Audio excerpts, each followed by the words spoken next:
Está falando aqui, meus irmãos, da essência do nosso ser. Quando fala coração, Deus está falando da nossa existência propriamente dita. De todo o nosso ser, é as nossas emoções, é os nossos sentimentos, é o nosso intelecto, é a nossa força.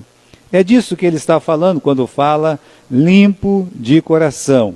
Ou seja, o nosso coração visto como um reservatório, ele guarda coisa boa, o nosso coração, ele guarda coisa ruim. Vamos ver um versículo na Bíblia para entender isso aí.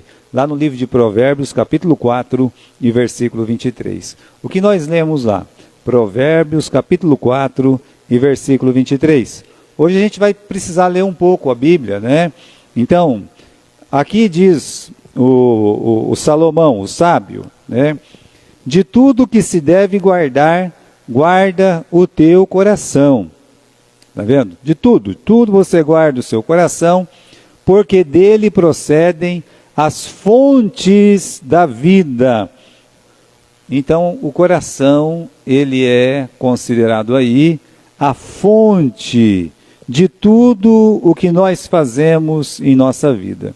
Dele procede as fontes da vida. É por isso que Jesus disse que o homem bom tira do seu coração as coisas boas e o mal, coisas ruins. Então o nosso coração, ele pode ser mesmo fonte de coisas boas. Lembra que quando se fala de amar a Deus, fala o quê? Amarás o Senhor teu Deus de todo o seu coração. Então, está falando aí de todo o seu ser, né? A sua vida, né? O que você é. Então, ama o Senhor com tudo que você é, com todo o seu coração, de toda a sua força, né? Então, esse é um pedido. Mas também a palavra de Deus diz o seguinte: amarás o teu próximo. Veja só, né? Não é só amar a Deus de todo o coração, nós devemos amar o nosso próximo como a nós mesmos. Com o coração a gente pode guardar a palavra de Deus. O próprio salmista diz: guardei a tua palavra no meu coração para não pecar contra ti, no Salmo 119, versículo 11. Então, o coração ele pode ser a fonte dessas coisas boas, do amor, de guardar a palavra de Deus, como também é a fonte de coisas ruins, né? Lá o salmista também fala que o ímpio, ele maquina o mal no seu coração. A pessoa está lá, deitado na cama, ele está pensando em como é que ele vai cometer um pecado, como é que ele vai matar uma pessoa, como é que ele vai destruir o companheiro de serviço dele. Não é isso que acontece muitas vezes? Então o coração pode ser essa fonte de coisa ruim também, né? É reservatório de dúvidas contra Deus. As pessoas que têm duvida do amor, da graça e da misericórdia de Deus, isso nasce dentro do coração. O coração pode ser uma fonte, um reservatório de mágoa, ressentimento profundo. Fica lá enrustido no coração, essa pessoa vai ficar doente, essa pessoa vai ficar assim, né, sem viver. Porque quando a gente tem mágoa, ressentimento, a gente faz o quê? A gente deixa de viver a nossa vida para viver essa mágoa da outra pessoa, né? De ingratidão, né? Pode ser uma fonte de ingratidão, e existe muito, pessoas ingratas, de cobiça, de ódio e de muitos outros males. Então, veja, vou ler de novo aí no versículo 4, capítulo 4, versículo 23. De tudo que se deve guardar, guarda o teu coração, porque dele procede as fontes da vida. Então, o que nós entendemos por coração? O nosso coração é a fonte da vida. É a nossa própria essência. Quando fala limpar o coração, é a nossa vida como um todo. Mas olha o que Jesus está dizendo aqui, em Mateus capítulo 5, e no versículo 8. Felizes. Quem é feliz? Feliz os que são limpos de coração. Bem-aventurados os limpos de coração. Essa limpeza aqui, era bem que Jesus podia dizer assim: bem-aventurado os limpos de corpo, né? Então a pessoa podia ir lá, tomava um banho e pronto, acabou. Feliz é aquela pessoa que limpou, né? Estava sujo lá, estava brincando ali no campo, já chegou todo fedido, carnicento, foi lá, tomou um banho, essa pessoa é feliz. Bom, não deixa de ser feliz, né? Porque quando uma pessoa está toda suja, imunda, vai lá, toma um banho e ela se sente melhor. É assim. A não ser os porcos, o cascão da vida, né? Que tem prazer em viver sujo, tudo imundo. Existe pessoa assim, né? Tem as pessoas que não gostam de jeito nenhum de tomar banho. Mas isso é outra coisa, tá? Mas Jesus, ele está falando aqui os limpos de coração, porque ele está falando de uma limpeza interior. Isso é importante ser destacado. Não é a limpeza exterior, é a limpeza interior. É muito diferente, meus irmãos, do que talvez a maioria dos religiosos imaginam. Para a maioria dos religiosos, o que vale é uma limpeza exterior e não uma limpeza interior.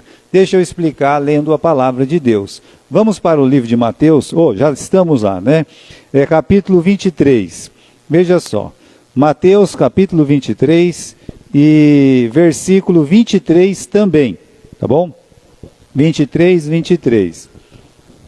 Jesus estava conversando aqui com os fariseus. Mas não é porque é fariseu, porque fariseu quer dizer estudante, aplicado, né? E não é porque a pessoa é um estudante aplicado da lei, né? Da lei de Moisés, da Torá, como eles falavam, que é alguma coisa, né? Jesus olhou para eles e disse, vocês gostam de sentar na cadeira de Moisés, não é? Pois bem, vocês gostam de ficar colocando um fardo nas costas dos outros, para as pessoas carregar, mas não tem coragem de pegar um dedinho minguinho para ajudar ninguém. Então Jesus, ele caminhou nessa balada. Quando ele chega no versículo 23, ele fala assim, ai de vós, escribas e fariseus, hipócrita. Você sabe que a palavra hipócrita na Bíblia é ator. É o ator, né? Quando você lê o original, por quê? Porque o ator, ele está fazendo um papel que ele não é verdade? Você vê lá, às vezes o camarada está fazendo um papel de bandido, assassino, sabe? Mal, violento lá na novela e tal, né? Ou num filme, ele é o homem mau, né? Só que na vida real, ele tem medo de uma barata, não é? Ele tem medo de uma barata, não mata ninguém. Lá no filme ele pega aquela arma, mata todo mundo. Né? É que nem o Schwarzenegger, né? Dizem que é um homem muito manso. Manso e dócil. Tanto é que ele ganhou lá para governador no estado. Ele é governador num dos estados dos Estados Unidos, né? Mas ele ganhou pela simpatia, pela doçura. Não foi porque ele matava todo mundo. Não, ele não é violento, ele nunca matou ninguém. Jamais matou ninguém. Mas quando eu era menino, eu ia lá no cinema para assistir ele era um matador, sabe? Ele matava mesmo, né? Mas ele é um ator, gente, calma. É um hipócrita, ele está fazendo um papel que ele não é, né? Ou o contrário, a pessoa lá é o coitadinho da vida, lá, o bonzinho, né? Que nem aquele ator da novela que era bonzinho, aí de repente vai lá, matou a moça, né, e tal. Ele era bonzinho na novela, mas por fora, lá atrás, na vida real, ele era muito mal. Então aqui, Jesus no versículo 23 está dizendo, ai de vós, escribas e fariseus, vocês são atores, tá? São atores. Vocês ficam aí dizimando a hortelã, o endro, o cominho, e desprezais o mais importante da lei, o juízo, a misericórdia e a fé. Vocês deviam fazer essas coisas e não esquecer aquelas. Ou seja, quando fala de misericórdia, quando se fala de fé, quando se fala de juízo, são coisas que não se vê na roupa da pessoa. Você não vai ver uma pessoa pelo penteado e pela roupa que ela tem fé, ou que ela é misericordiosa, que ela é uma pessoa justa. Você não vai conseguir enxergar isso. Mas os fariseus, eles se vestiam como pessoas de fé, como pessoas justas e como pessoas da lei mesmo. Então, Jesus está dizendo, olha, não está certo. Versículo 24, condutores cegos, vocês coam um mosquito e engole um camelo. Se alguém faz alguma coisinha, eles iam lá e batiam na pessoa. Mas eles mesmos, ninguém podia falar nada para eles. Ou seja, coa um mosquito. É interessante isso, né? Porque mosquito é uma coisa muito pequenininha, é um negócio de nada, né? Ou seja, um mosquitinho faz... E tem gente que é assim, faz uma questão, uma brigaiada, uma coisa... Sabe, lembra daquele negócio de 3 centavos? Subiu a passagem 3, 4 centavos no Brasil, não me lembro nem quando, né? Mas subiu 3, 4 centavos a passagem. Aí fizeram um piquete, foram lá e brigaram e não sei o quê. Até que um carro passou, atropelou 2 pessoas, 3, não me lembro, e matou uma pessoa. A pessoa é capaz de brigar e morrer por causa de 3 centavos. Né? Então, coa um mosquito e aí engole um camelo. Né? Geralmente há um roubo, há um assalto ao brasileiro o tempo todo, nós estamos sendo roubados, nós estamos sendo assaltados, e a gente não vai brigar por conta disso, não é verdade? Estava vendo que a nossa conta de luz tinha uma cobrança lá de uma coisa hídrica, né? Que agora vai tirar. Olha só, se não anuncia na TV, eles tinham colocado e tirado, eu não ia saber, né? E eu estou brigando lá por causa de 3 centavos, se todo mês eles me roubam 10, 15 reais na conta. Né? Então Jesus está dizendo, tem pessoa que coa um mosquito e ele engole um camelo. Então vamos continuar no versículo 25. Ai de vós, escribas e fariseus hipócritas, vocês limpam o exterior do copo e do prato, mas o interior está cheio de rapina e de intemperança. Quer dizer, eles por fora, eles eram bem vestidos, como eu disse. Eles eram vestidos como homens da lei, mas por dentro, intemperança. Ou seja, não tinha misericórdia de ninguém, odiava todo mundo. Quem é que perseguia Jesus o tempo todo no ministério de Jesus? Não eram os escribas e os fariseus? Então, é isso que ele está dizendo. Por fora, bela viola, por dentro, pão bolorento. Você olha assim, é que nem poço de água, né? Lá no sítio do meu avô tinha um poço de água, que é meio diferente dos poços que tem hoje. Não tinha aquela beirada toda de feito bonitinho, né? Tem pessoas que faz o poço e fica todo bonito o poço da pessoa, que enche de tijolo e tudo mais. Não, era um poço mesmo, né? Original, sabe? Esses poço mesmo original, a água de cima é limpa. Você pode beber sem medo, porque eu bebi muitos anos da minha vida, não morri, estou aqui pregando para vocês. Mas por baixo, lá embaixo, é cheio de minhoca, asa de barata, asa de morcego, tudo que você pode imaginar tem lá. Né? Acho que é por isso que eu não engordei, não morri, mas também não, né? Até hoje não deu certo. Mas veja, essa é a questão que Jesus levanta aqui. Versículo 25. Ai de vós, escribas e fariseus, atores, vocês limpam o exterior do copo e do prato, mas o interior está cheio de rapina e intemperança. Fariseu cego, limpa primeiro o interior do copo e do prato, para que também o exterior fique limpo. Ai de vós, escribas e fariseus hipócritas, sois semelhantes aos sepulcros caiados, que por fora realmente parecem formosos, mas por dentro estão cheios de ossos de mortos e de toda a imundície. Assim também vós, exteriormente, pareceis justos aos homens, mas interiormente vocês estão cheios de mentira e de maldade. É isso aí. Essa é a palavra. Né? Então Jesus ele comparou os fariseus e os escribas com esse sepulcro. E você entra no cemitério, tem lugar que é bonito de você ir no cemitério.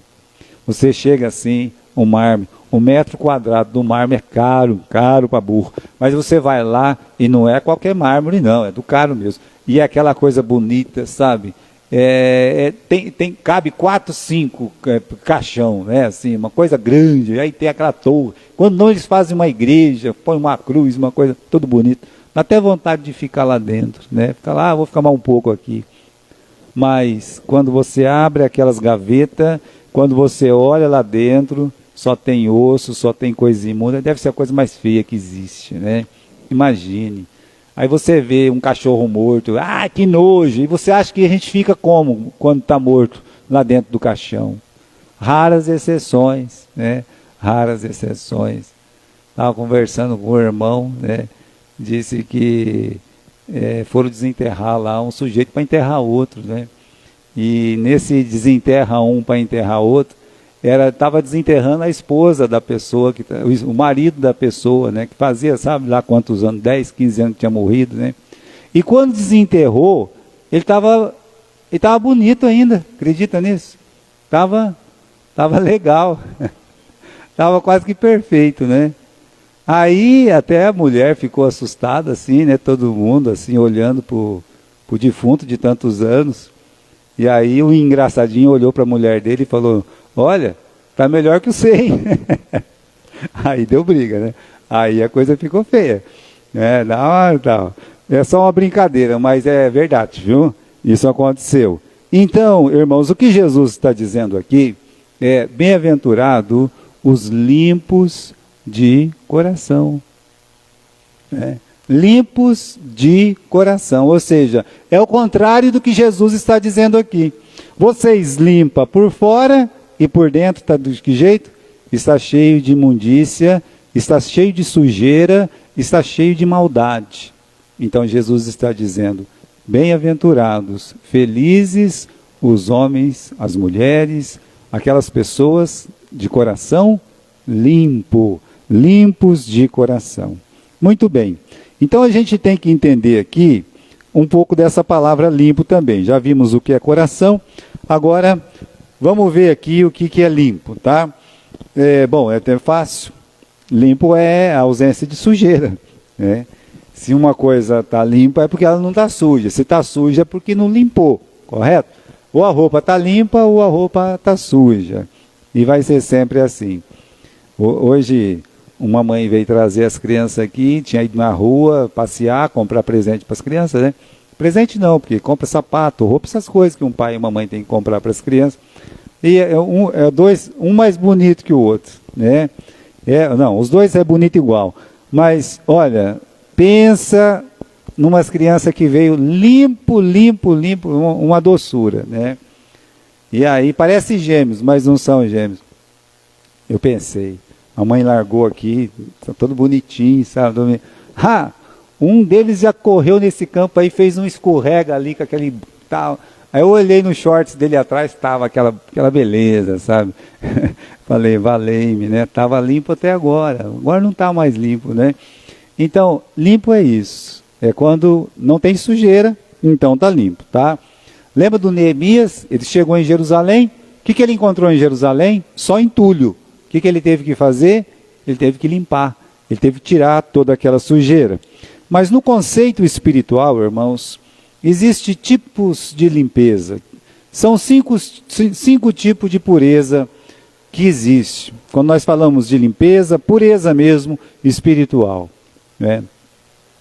Existe uma pureza espiritual que ela é única, ela não pode ser dividida, jamais, que é a pureza de Deus. Deus é puro. Então, como é que você vai ser puro como Deus? Então, bem-aventurados limpos ou puros, né? Tem tradução que traz a palavra puro. Existe essa pureza original que só vai ser encontrada em Deus. E aí nós estávamos estudando há algumas semanas sobre essa pureza que existia em Jesus, lembra? Que Jesus ele podia olhar para as pessoas, ele andava com as pessoas todos os dias, ele comia com as pessoas, ele, meus irmãos, estava na igreja com as pessoas, ele caminhava na rua com as pessoas, ele vivia como nós vivemos. Ele tinha que levantar, tomar café, depois ele ia pregar a palavra, depois, né, ele almoçava, voltava a evangelizar, jantava, deitava, dormia e pronto, acordava no outro dia para fazer as mesmas coisas. Antes dele fazer isso, ele era uma criança. Depois de ser uma criança, ele foi um adolescente. Todo mundo fala, adolescente não é adolescente, é aborrecente. Eles não falam assim, né? Pois bem, Jesus ele foi adolescente. Depois ele foi um jovenzinho. Depois ele foi se tornando um homem. Se tornou um carpinteiro. E nesses 33 anos e meio que ele viveu, ele disse para as pessoas: quem de vocês pode olhar para mim e dizer que eu tenho um pecado, uma mancha que seja? Uma mancha, uma malha que seja. Diga aí, se vocês podem dizer. Bem, ele disse isso para um monte de gente que não gostava dele. E podia ser que uma daquelas pessoas podia dizer assim: eu me lembro dele mentindo, eu me lembro dele fazendo uma coisa errada. Todo mundo talvez tentou trazer alguma coisa à memória, mas não conseguiu. Ninguém pôde acusá-lo de pecado. Diziam, você é um pecador, mas ninguém podia dizer que ele tinha pecado, porque, e aí, me convença que eu cometi algum pecado. Essa pureza original só existe em Deus. Existe a pureza criada por Deus. Lá no Jardim do Éden, lembra? Tudo era puro, a água era pura, a criação era pura, a criatura, o homem, a mulher, o casal, o primeiro casal, eles eram puros. Então, é diferente daquela pureza que existe em Deus. É a pureza criada por Deus. Bom, isso é um outro tipo de pureza. O terceiro tipo de pureza é aquela que nós vamos alcançar um dia. Agora, isso é importante. Por quê? Porque um dia, quando a gente ressuscitar e voltar com Cristo em glória, a Bíblia diz que nós seremos transformados como Ele é. Aí, essa é uma pureza, meus irmãos, uma pureza eternal, de glória para os crentes, né? É uma pureza diferente também. Existe uma pureza de posição. Você olhando o livro de 1 Coríntios e 2 Coríntios, você imagina uma igreja muito problemática. A igreja estava com problemas sérios, de todas as espécies que você podia imaginar. Lá tinha irmão que brigava com o irmão, lá tinha marido que brigava com a esposa, lá tinha mãe que brigava com um filho, filho que brigava com mãe, pai que brigava com filho, lá tinha todos os tipos de moralidade, lá tinha tudo que você pode imaginar, tinha lá. As pessoas brigando para ser o maior na igreja, estava feia a coisa. Mas a primeira coisa que o apóstolo Paulo disse para a igreja de 1 Coríntios, por exemplo, e também na 2 Coríntios, ele diz aos santos que estão em Coríntios. Aí santo quer dizer puro. Santo quer dizer limpo. Né? Então existe essa pureza, que é uma pureza de posição. Tá? Por que pureza de posição? É como Deus vê você. Não é nem como você vê você, e nem como o mundo te vê. É de posição em Jesus Cristo. Veja só, é um exemplo simples, né? Quando o anjo da morte passou no Egito, lá na Páscoa, olha que interessante. As famílias dos egípcios estavam numa casa e as famílias dos israelitas na outra casa. Se eu perguntasse para você, me diga, quem que é melhor? Qual família é melhor? A família dos israelitas ou a família dos egípcios? Quem são melhores? E aí você podia dizer assim, a família dos israelitas, negativo. Ali não tinha melhor e nem pior. Ali tinha quem teve fé e quem não teve fé. Porque cada família foi chamada a colocar o sangue aonde? Na porta. O anjo, quando ele viu o sangue na porta, ele não entrava naquela casa. Então, eles estavam numa posição privilegiada. Enquanto que o sangue passava, o anjo da morte passava e via uma casa lá sem o sangue do cordeiro, então ele entrava e deixava uma morte naquela casa. Então é uma pureza de posição. Você não merece essa pureza. Você não fez algo que pudesse merecer essa pureza. Mas essa pureza existe porque você creu em Jesus. Você foi purificado, você foi lavado pelo sangue de Jesus. É a forma que Deus vê você. Essa é uma pureza de posição em Jesus.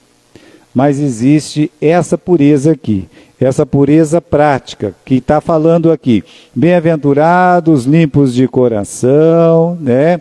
Muito bem, meus irmãos, essa regeneração, a nossa santificação diária. Isso é diferente.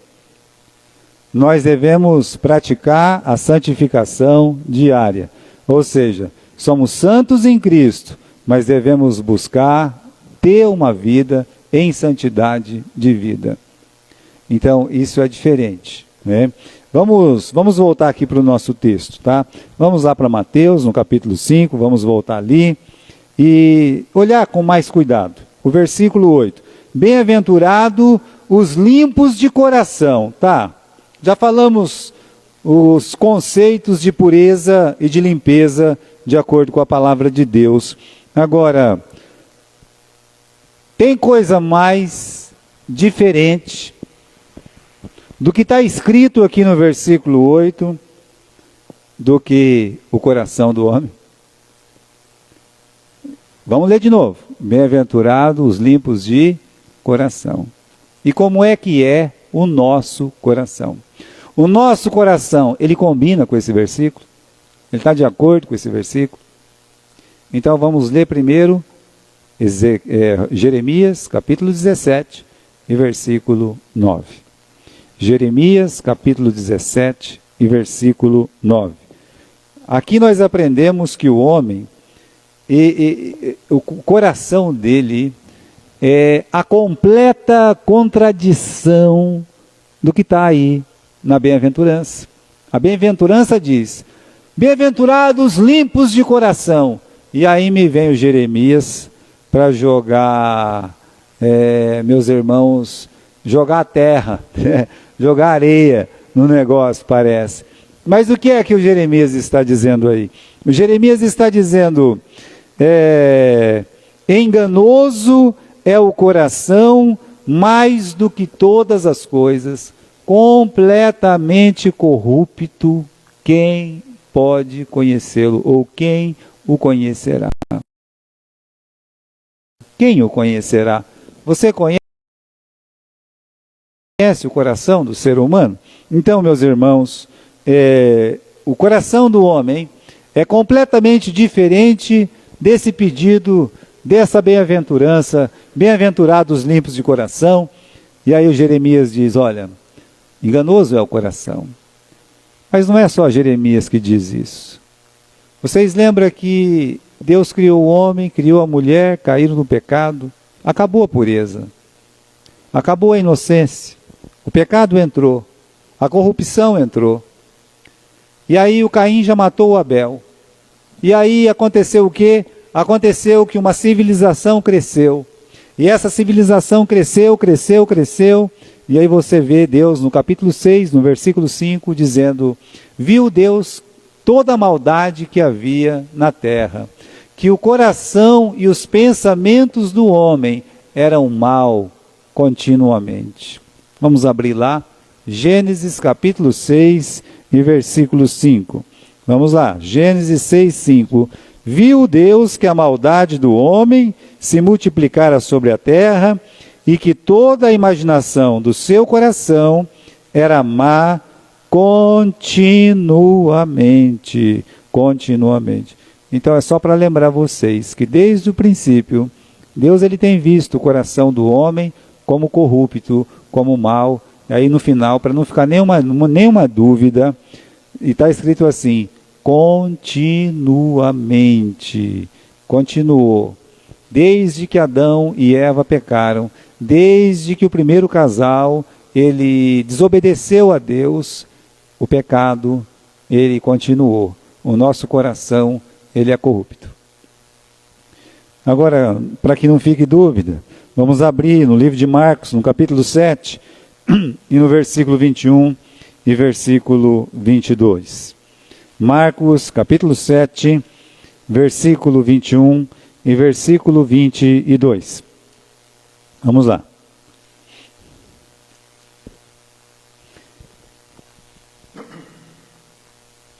Porque do interior do coração dos homens saem os maus pensamentos, os adultérios, as fornicações, os homicídios, os furtos, a avareza, as maldades, o engano, a dissolução, a inveja, a blasfêmia, a soberba, a loucura. Todos esses males moram dentro e contaminam o homem. Bem, Deus aqui está falando essa palavra, porque quem falou isso foi Jesus. Não foi nem Pedro, nem Tiago, nem João. Ainda que pelo Espírito Santo eles podiam ter essa autoridade e eles falaram coisas semelhantes. Mas essas palavras são do próprio Senhor Jesus, que diz: do interior do coração nascem, saem, né, surge. Versículo 23, né? Todos esses males procedem de dentro e contaminam o homem. Então, meus irmãos, o nosso coração, ele está longe de ser limpo aí, tá? De ser limpo. Vamos continuar aqui. Cheio de trevas. Livro de Romanos, capítulo 1, versículo 21. Você acha que tem um coração bom? Então dê uma olhada aqui no capítulo 1 de Romanos, versículo 21. Tendo conhecido a Deus, não o glorificaram como Deus, nem lhe deram graças, antes, em seus discursos, ficaram loucos, e o seu coração insensato se obscureceu, ou seja, o coração cheio de trevas. Quando fala que o coração obscureceu, obscurecer é encher de trevas. Então é um coração cheio de trevas. No livro de Eclesiastes, no capítulo 9, diz que a maldade e a insensatez acompanha o nosso coração toda a vida. Jesus, nas parábolas do semeador, ele diz que uma das questões do coração é que ele é petrificado para ouvir a palavra, né? O coração duro para não receber a palavra de Deus. E o profeta Jeremias, ele acrescenta que o coração, ele é muito teimoso, sempre pronto para fazer o mal. Então, irmãos, não existe nenhuma dúvida, quando nós lemos a palavra de Deus, que existe uma contradição entre o que o nosso coração é e aquilo que Jesus está pedindo no livro de Mateus, capítulo 5 e versículo 8. Vamos voltar lá? Mateus, capítulo 5 e versículo 8. Bem-aventurados os limpos de coração. E olhando para a palavra de Deus, nós reconhecemos que o nosso coração é um coração corrupto, inteiramente mau. Dele nasce coisas horríveis, coisas... não nasce não, nasce, no nosso coração nasce. Mas o que Jesus está dizendo? Feliz uma pessoa que tem um coração limpo. Então fica a pergunta, e agora, né? Eu tenho que ter um coração limpo. E como é que eu faço para limpar o meu coração? Eu falei para vocês dos fariseus. Os fariseus, eles queriam limpar o coração com boas obras, sabe? Eles queriam limpar o coração assim, fazendo alguma coisa, atravessando uma velhinha na rua, né? No final da carteira, da rua, assalta a carteira da velhinha, né? Mas para mostrar para as pessoas que eles têm um coração bom. Agora aqui, como é que nós vamos poder purificar o nosso coração?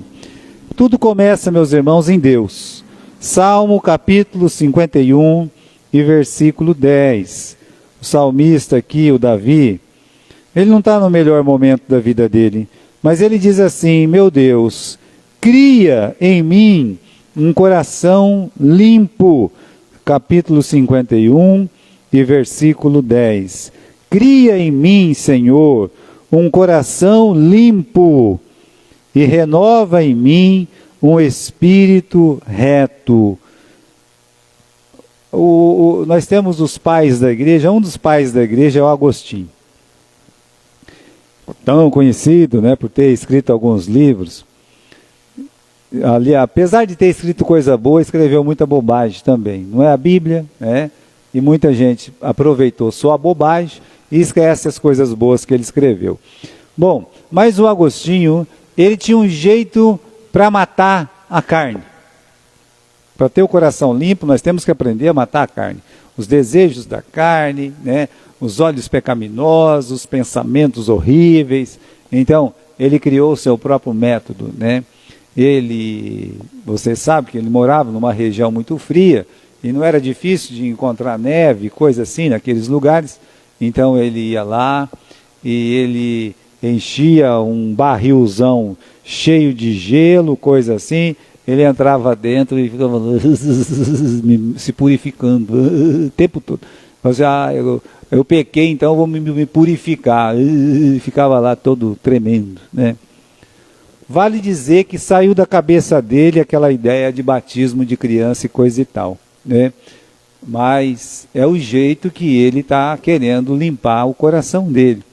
Se você quiser imitar o Agostinho, é só quando chegar no mês de julho, no mês de junho, melhor, diz que o dia mais frio do ano é o dia de São Pedro, né? Que é dia 29. Então você faz o seguinte, né? Você vai lá na Iglu, compra um saco de gelo, pega um barril, né? E aí você enche de gelo dentro, enche de água e pula dentro. Quem sabe você consegue limpar aí o seu coração. Não é assim que ele ensinava? Os monges no ensino, para a gente limpar o coração, a gente tem que ficar lá no monastério e ficar rezando lá o tempo todo, e ficar lá, reza, lá no monastério. Bom, irmãos, longe de tudo, longe de todos, a pessoa fala, pelo menos aqui a gente está longe de tudo, de todos, a gente peca menos. Pelo contrário, não está no exterior, está no interior. Jesus já disse isso, está aqui na nossa cabeça, no nosso coração. Então, meus irmãos, como é que nós podemos purificar o nosso coração? Olha, o Davi está nos ensinando, Senhor, cria em mim um coração puro, só Deus pode criar em nós esse coração puro. Realmente, e como isso acontece? São passos, né? Existe aquela purificação que eu falei para vocês, que é uma purificação de posição. Essa purificação de posição, que um dia se tornará numa purificação em glória, essa purificação, ela começa em Cristo Jesus, né? Cristo Jesus, ou seja, é Ele que nos purifica de todo o pecado. Então, começa aí, eu quero ter um coração limpo. Bom, você pode ter um coração limpo. Para você ter um coração limpo diante de Deus, você primeiro precisa entregar a sua vida para Jesus. É assim, esse é o primeiro passo.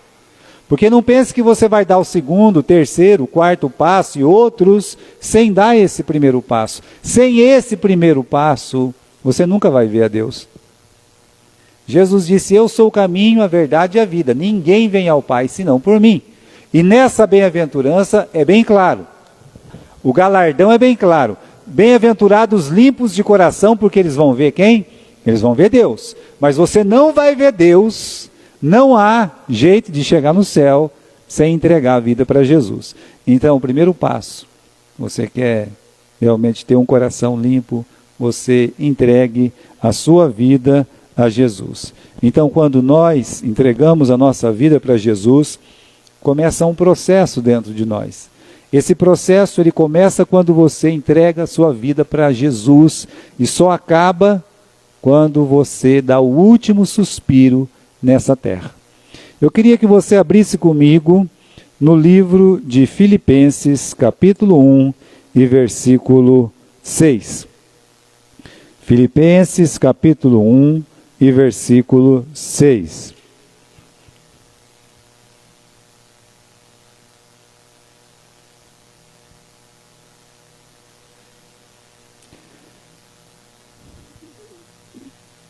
Ele diz aqui, eu tenho por certo isto mesmo, que aquele que em vós começou a boa obra, Deus começou uma boa obra em você quando você creu em Cristo, tá? E aí diz no versículo 6 ainda, vai aperfeiçoar até ao dia de Jesus Cristo, tá? Então, Deus, ele começou em vós uma boa obra, e ele vai aperfeiçoar e terminar essa boa obra até a volta de Jesus Cristo. Ou seja, o que Deus faz depois de nos salvar é efetuar em nós tanto querer, meus irmãos, como realizar. Então, ele vai trabalhar no nosso coração.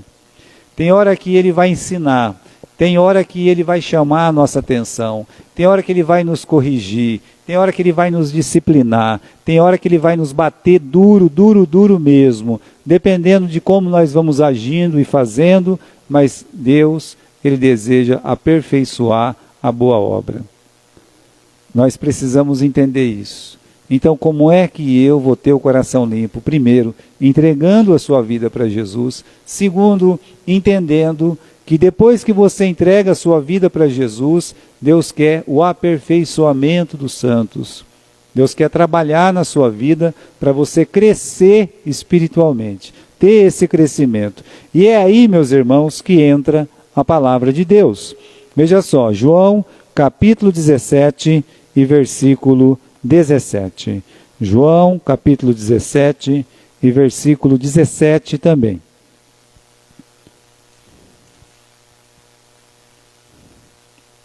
Santifica-os, é Jesus falando da igreja, né? Jesus falando dos discípulos, não é da igreja, dos discípulos. Ele diz aqui, João 17, 17, santifica-os na tua verdade, a tua palavra é a verdade. Então, como é que a gente vai ter um coração limpo? Ele está dizendo, limpa eles pela tua verdade. A tua palavra é a verdade. Meus irmãos, nós vamos ter que ler a Bíblia, nós vamos ter que crer na Bíblia, e nós vamos ter que praticar a Bíblia. Essa é a palavra da verdade. Então, ler, crer, adorar.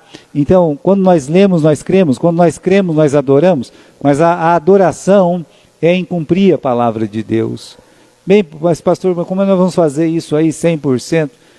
Bem, meus irmãos, ele não está falando de 100%, ele está falando do nosso dever, que é o que nós devemos fazer todos os dias. O que? Santifica-os na verdade. A tua palavra é a verdade. Agora veja no livro de Efésios, capítulo 5, versículo 26. Vamos continuar. Eu disse para vocês que hoje a gente ia ter que ler muitos versículos, né? E estamos fazendo isso. Efésios capítulo 5 e versículo 26. Falando aqui dos maridos, né, que deviam amar suas mulheres, como Cristo amou a sua igreja, e como Cristo se entregou por ela. E aí no versículo 26 ele diz, para a santificar, purificando-a com a lavagem da água pela palavra. Está vendo só? A importância da leitura da palavra, a importância de crer na palavra, a importância de praticar a palavra de Deus.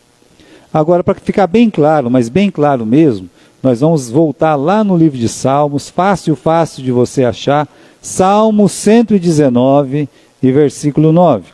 Começa falando dos jovens, mas depois abre um leque para todos nós. Salmo 119 e versículo 9.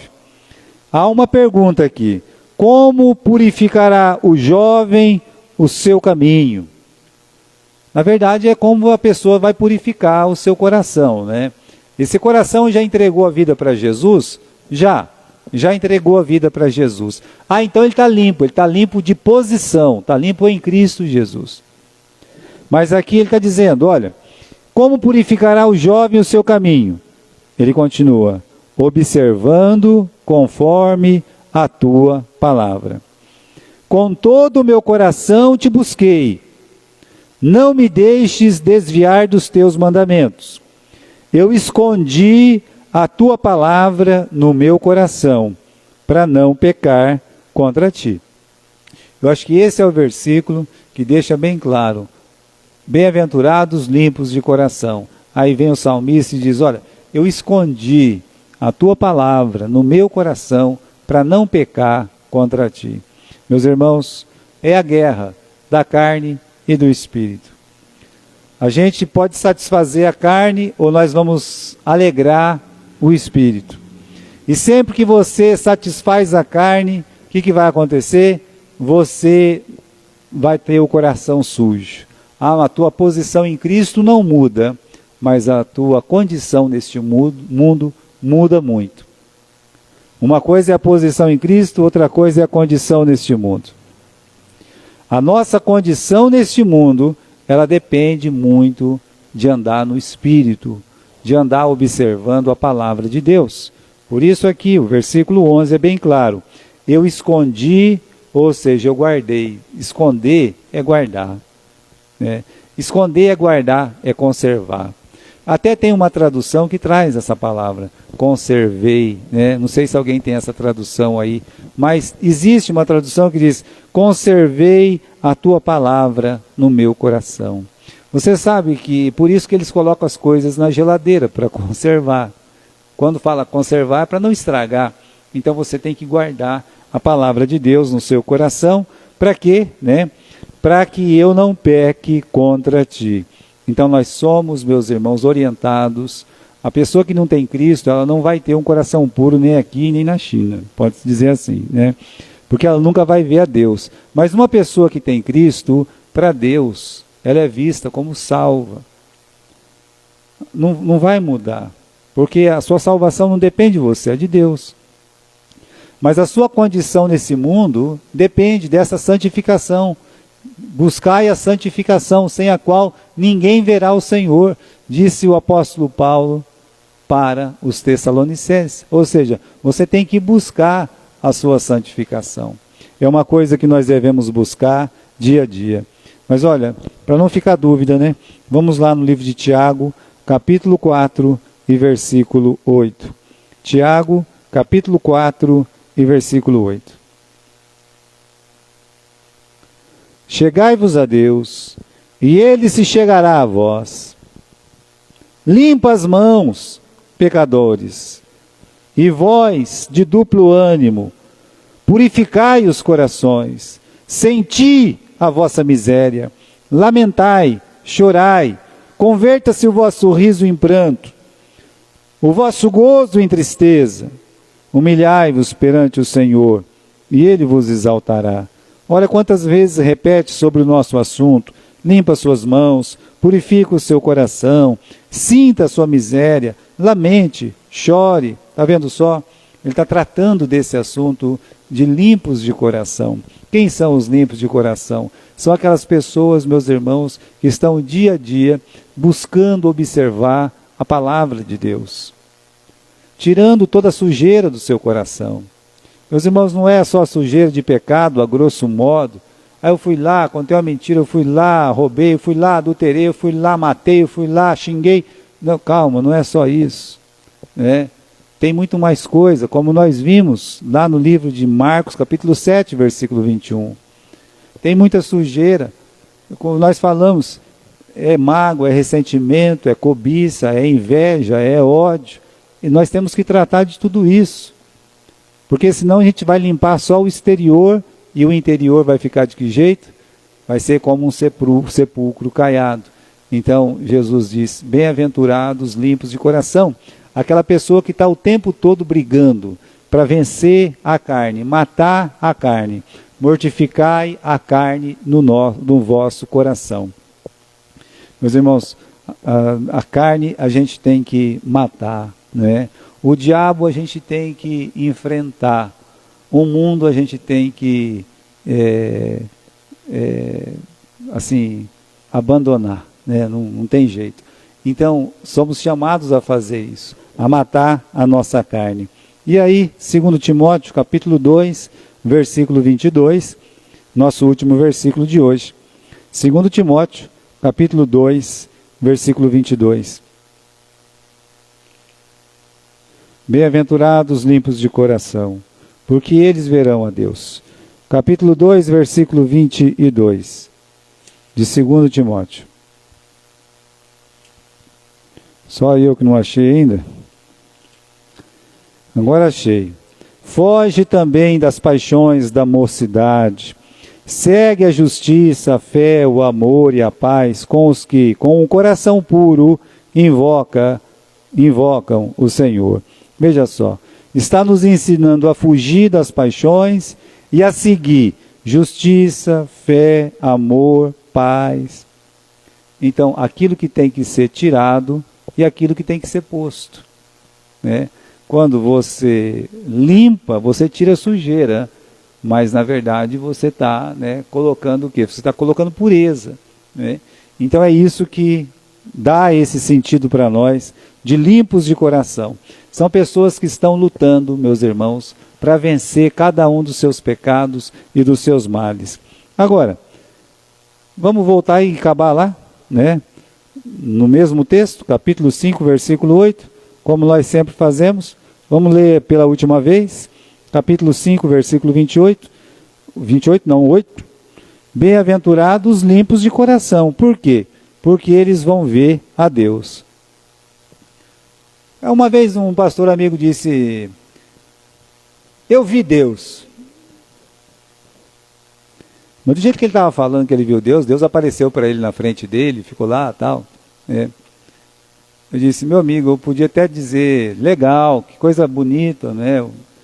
Puxa vida, né? Você é um privilegiado. Porque a Bíblia diz que ninguém jamais viu a Deus. A gente vê Deus em Cristo Jesus, você vê Deus. O Filipe disse assim: Senhor, mostra-nos o Pai, e isso nos basta. E Jesus disse para Filipe: Filipe, eu estou há tanto tempo convosco e ainda você não me conhece. Quem vê o Pai, vê a mim. Quem vê a mim, vê o Pai. Então, meus irmãos, nós podemos ver Deus quando a gente olha para Jesus. E olhar para Jesus, você tem que conhecer a vida dele nas Escrituras, na palavra de Deus. Você tem que entender isso aí. Você olhar a palavra de Deus e ver Jesus ali, né?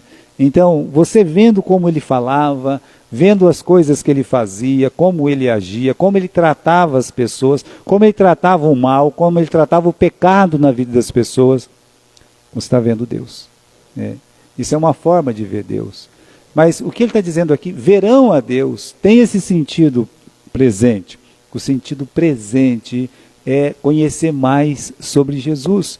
E realmente uma pessoa que lê a Bíblia, que luta contra o mal que está dentro dela, o pecado que de tão perto nos rodeia, então quando essa pessoa está nessa batalha, ela consegue enxergar Jesus de uma forma diferente, de uma forma mais viva.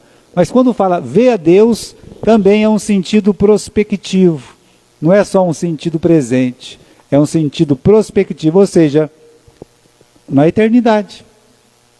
O veremos face a face. A palavra de Deus fala sobre isso aí. Então, meus irmãos, lembre-se disso, verão a Deus.